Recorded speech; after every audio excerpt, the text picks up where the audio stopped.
Hi everyone, Michelle here.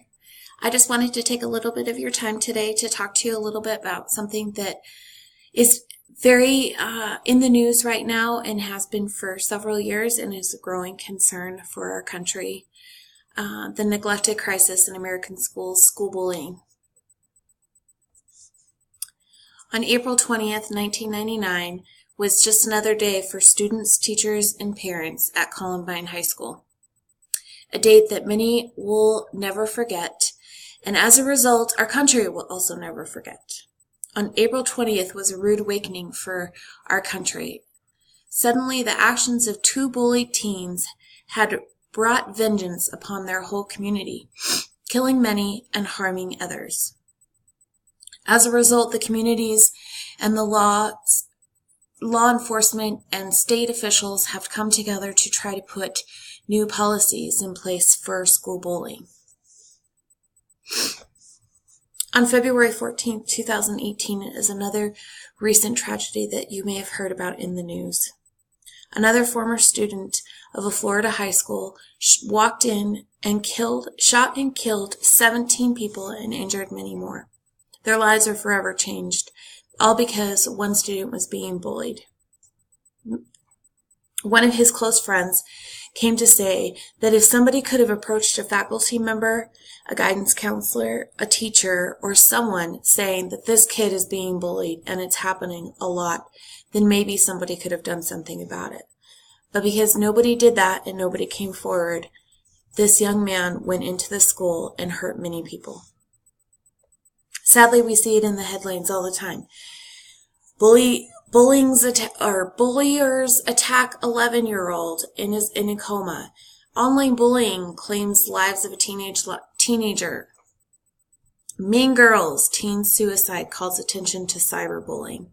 Suicide rate has gone up increasingly high over the last several years because of bullying.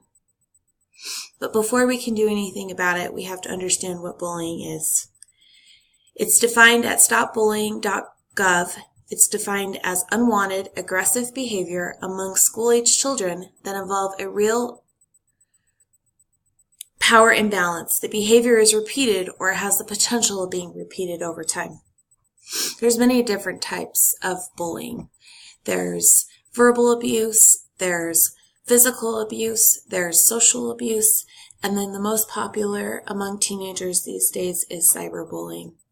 Cyberbullying has become an increased amount since social medias have taken in place, and texting, and every teenager has a phone in their hands, and none of them are afraid to say anything behind a computer screen. Unfortunately, every child is at risk from the age of kindergarten all the way up into high school and even into college, and sometimes when you're an adult, they're affected. We have to have some good solutions to stop this bullying. There has to be clear and consistent consequences. People need to talk to each other. There needs to be communication between the educators, the parents, the community, peer media or media. Many schools have different ways for their students to anonymously reach out to authorities or to the police. My daughter's school does a text-to-tip and safe-to-tell program where students can text student officials and the police to bring them awareness of something that maybe another student has done. Back in December of 2015, the day before Christmas break, 2 young girls were arrested that went to my daughter's school, all because another student sent a text to this tip line stating that the 2 girls were wanting to cause harm to the students of Mountain Vista High School. Thanks to this tip, these girls were caught, and they are now sitting in jail because they were plotting a murder at their school. We need to have better processes in place for our teenagers and for our children, period. There has to be change. In conclusion, too many innocent people have died because of school bullying. The bulliers take out their aggression on the victims, and it's becoming more and more popular. We can no longer avoid the root cause of violence in our schools, bullying. It must be stopped, and we must come together as a community to help those that are in need.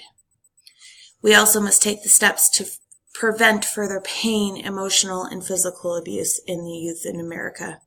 We have to stand nationwide, unified together, with anti-bullying laws and policies to protect our children, our families, and our communities.